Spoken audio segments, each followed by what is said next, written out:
En el tranquilo verano de 1993, la amistad de William Coughlin y James Cicala se enfrentó a una prueba implacable en las profundidades de Buzzard Roost Cave. Lo que comenzó como un emocionante fin de semana de espeleología se convirtió en una lucha desesperada por la supervivencia, donde cada paso hacia adelante podría significar vida o muerte.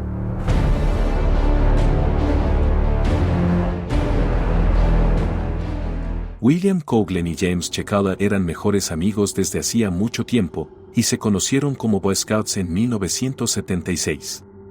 Fueron inseparables desde entonces, y una de sus cosas favoritas era disfrutar del aire libre, y algunos de sus mejores recuerdos de su experiencia como exploradores juntos tuvieron lugar dentro de cuevas que exploran como parte de una tropa. Una década después, William y James tenían 27 y 24 años y estaban ansiosos por hacer planes para algún tipo de actividad al aire libre durante el fin de semana del Día de los Caídos, que se acercaba rápidamente.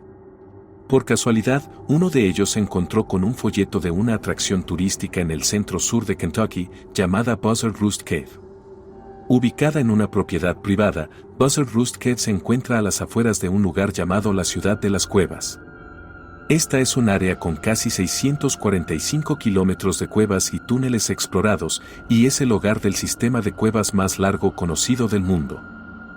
Entre las 9 cuevas que componen el sistema, los visitantes de todos los niveles de experiencia tienen 21 visitas guiadas diferentes para elegir, pero Buzzard Roost Cave parecía la elección perfecta. Había un punto de venta en particular que lo convertía en una visita obligada. Ofrecía algo llamado un recorrido salvaje, que era una experiencia guiada que permitía a la gente ver la cueva en su estado natural. Así que el viernes 28 de mayo de 1993, William, James y otro amigo llamado Kevin subieron al auto y dejaron el área de Chicago para dirigirse a Kentucky. Planeaban acampar en algún lugar de la Ciudad de las Cuevas el viernes y el sábado por la noche, y luego concluir el viaje con el recorrido por la cueva Buzzard Roost. Y aunque los 3 hombres habían estado dentro de cuevas antes, este era su primer viaje de espeleología real, y la emoción se mantuvo alta durante todo el camino hasta el domingo. Cuando llegaron a la cueva esa mañana, se reunieron con el guía turístico David, quien los guió a través de algunos de los trámites que debían completar de antemano. Además del recorrido salvaje, David ofreció un recorrido histórico mucho más manso de la cueva. Esto evitó gran parte de los estrechos pasillos y pozos verticales de la cueva. Debido a esto, su plan era hacer primero el recorrido histórico para poder tener una idea de cómo era el interior antes de comprometerse por completo con el recorrido salvaje. A Kevin, sin embargo, no le gustó lo que escuchó y en el último minuto decidió no ir.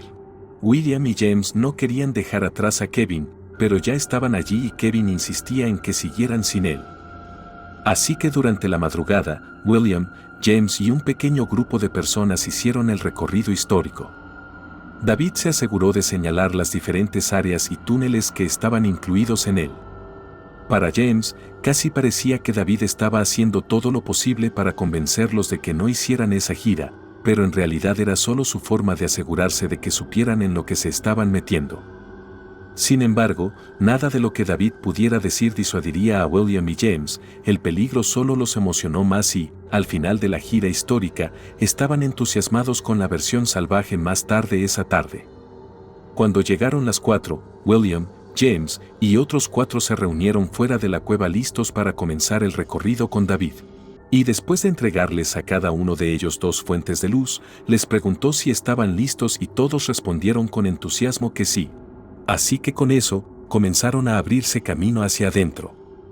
El salvaje recorrido comenzó entonces con un túnel muy estrecho, que inmediatamente presentó problemas para William. Con 1.8 metros de altura y 100 kilos, no tenía exactamente un cuerpo pequeño, y más de una vez se encontró atrapado entre las paredes de roca e incapaz de moverse libremente de inmediato. Con el tiempo, se abriría camino, pero cada breve momento de estar atrapado era suficiente para que su corazón diera un vuelco. De hecho, incluso antes de pasar la primera sección, William estaba teniendo serias dudas sobre si era apto para este tipo de actividad. Desafortunadamente, no había ningún lugar a donde ir más que hacia adelante. Sin embargo, incluso si quería retirarse de la gira, tendría que arrastrarse hasta el final del túnel antes de poder darse la vuelta. Luego, una vez que terminó, las cosas se abrieron de nuevo lo suficiente como para que decidiera seguir adelante. En la siguiente sección, el grupo descendió por varios pozos verticales. La forma estándar de navegar por un pozo vertical es trepando por una cuerda sujeta a un arnés de seguridad, pero Buzzard Roost Head tenía escaleras de cuerda permanentes en su lugar, y el grupo tendría que bajar y volver a subir 2 de ellas. El primero fue por una caída de 9 metros y el segundo fue de alrededor de 6 metros de altura. De las dos, la segunda fue una subida más desafiante. La escalera de cuerda era irregular y estaba pegada a rocas que sobresalían, lo que dificultaba conseguir un punto de apoyo sólido en los peldaños. Pero todos en el grupo llegaron al fondo de los pozos sin un instante y cuando todos llegaron allí, alcanzaron el punto de giro de la gira. Aquí fue donde David permitió que los miembros del grupo exploraran por un tiempo antes de comenzar el viaje de regreso. Sin embargo, cuando revisó su reloj en ese momento, se dio cuenta de que estaban drásticamente retrasados. Luego reunió al grupo de 6 y les dijo que habían hecho un gran trabajo bajando, pero que ahora tenía que irse para ir a hacer una llamada al dueño de la propiedad, ya que estaban retrasados.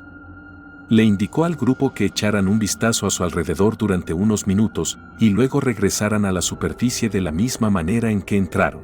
Si no volvían en poco más de media hora, David les dijo que volvería a buscarlos. Los 6 espeleólogos estaban un poco atónitos de que se quedaran solos dentro de la cueva y observaron con incredulidad cómo David salía de ella.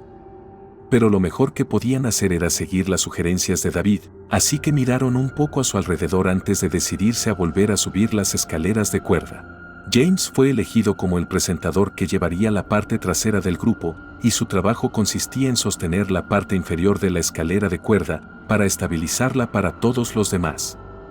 Justo delante de James estaría William, que todavía estaba un poco sacudido, por su experiencia de quedarse atascado un par de veces en el camino. Cuando llegó su turno, William se agarró a la escalera de cuerda y comenzó a subir peldaño por peldaño, pero no llegó muy lejos antes de tener que volver a bajar y reiniciar.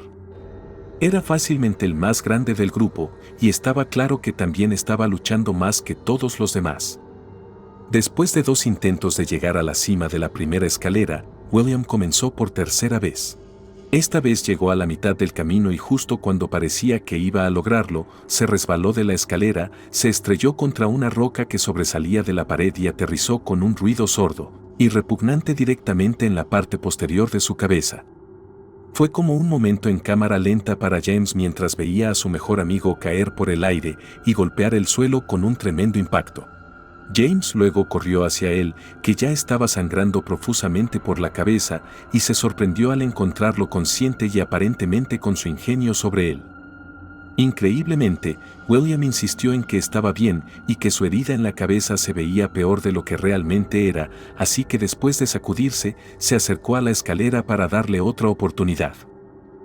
En ese momento, algunos de los otros que ya habían subido la primera escalera habían comenzado a bajar para ayudar y, con su ayuda, William finalmente pudo subir la primera y luego la segunda escalera.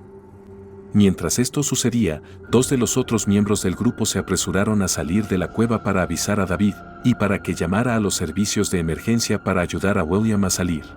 Sin embargo, cuando regresaron con él, lo hicieron sin botiquín y sin contactar con nadie. En cambio, David estaba preocupado por causar una escena y quería ver si la situación podía ser manejada por ellos antes de traer a alguien más. A sus ojos, todo estaba bajo control. Eso fue hasta que William comenzó a abrirse camino a través del mismo túnel en el que se quedó atascado brevemente antes. Con un brazo inmovilizado entre su estómago y la pared y el otro detrás de su espalda, una vez más quedó atrapado en su lugar. Esta vez, sin embargo, no pudo moverse ni un centímetro y se quedó atascado en un ángulo que lo tenía casi boca abajo.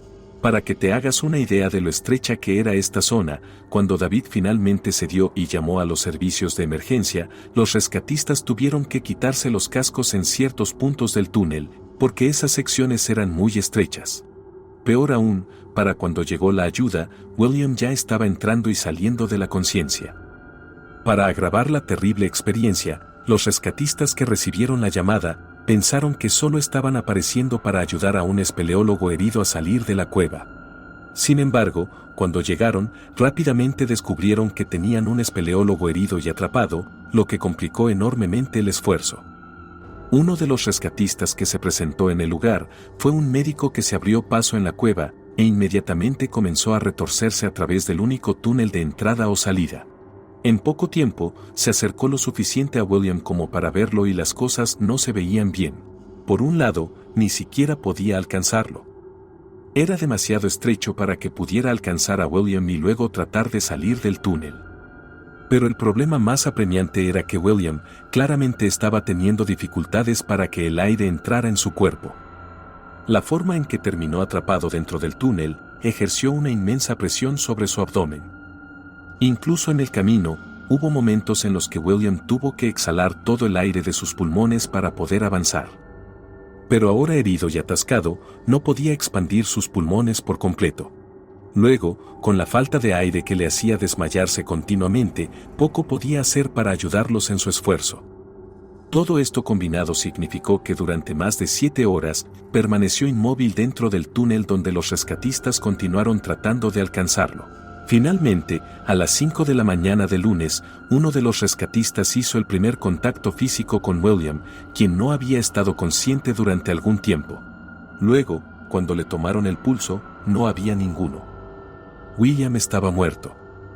Alrededor de las 12:30 de esa tarde, su cuerpo finalmente estaba fuera de la cueva. Fue entonces cuando David y otro de los miembros del grupo también se bajaron. Ambos estaban detrás de él y no pudieron avanzar con el atrapado dentro del túnel. Se realizó una autopsia al día siguiente y el forense determinó que la causa de la muerte de William fue asfixia por compresión y posicional.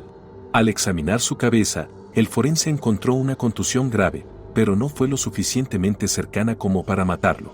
Así que, en última instancia, si no se hubiera quedado atascado, probablemente habría sobrevivido. En cambio, el cuerpo de William fue transportado de regreso a Chicago para ser identificado y reclamado por su familia. James, mientras tanto, condujo 8 horas a casa solo, con nada más que los pensamientos de su mejor amigo fallecido para acompañarlo. La familia de William culpó a David y a su compañía, y hubo un puñado de decisiones que supuestamente contribuyeron directamente a la muerte de William. Los recorridos se realizaron sin suficiente equipo de seguridad y suministros para tener en cuenta cualquier posible contratiempo o algo peor dentro de la cueva, y nunca debería haber dejado al grupo sin supervisión para que saliera por su cuenta. Sin embargo, tal vez lo más atroz fue decidir no alertar a los servicios de emergencia cuando se enteró de lo que le sucedió a William. Obviamente, los esfuerzos de rescate en cuevas no son los más fáciles de organizar y movilizar, por lo que los rescatistas necesitan tiempo para evaluar la situación y elaborar un plan de ataque para lo que sea que puedan enfrentar. La negativa de David a hacer esa llamada le costó 3 horas preciosas que podrían haber sido la diferencia entre la vida y la muerte para William. James, sin embargo, creía que fue un accidente impecable que podría haber sucedido incluso si David hubiera estado con ellos. Si has llegado hasta aquí, te doy las gracias por ver el video. Si te ha gustado, no olvides darle al botón de me gusta y suscribirte para más contenido en el futuro. Gracias de nuevo y espero que nos veamos en el próximo video.